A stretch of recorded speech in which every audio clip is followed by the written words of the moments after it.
একদিন একটি শিয়াল জঙ্গলে হাঁটছিল। হঠাৎ সে একটি ছোট পুকুরের ধারে একটি ব্যাঙকে দেখতে পেল।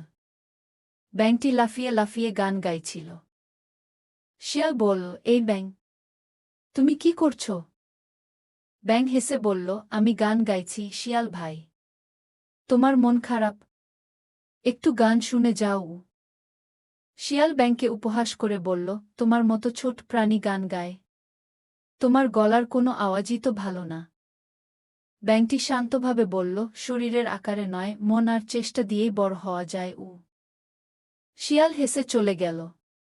কিন্তু কিছুদিন পর রাজা সিংহ এক গানের প্রতিযোগিতা আয়োজন করলেন। সবাই সেখানে গান গাইতে এলো, শিয়ালও এল। কিন্তু যখন ব্যাঙ গাইতে শুরু করল, তখন সবাই মুগ্ধ হয়ে গেল। তার কণ্ঠে ছিল অনুশীলনের ছাপ, হৃদয়ের স্পর্শ। রাজা সিংহ ব্যাঙকে প্রথম পুরস্কার দিল।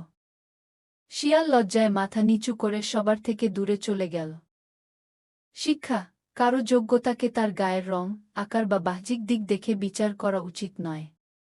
চেষ্টা, মন আর আত্মবিশ্বাসই সাফল্যের চাবিকাঠি।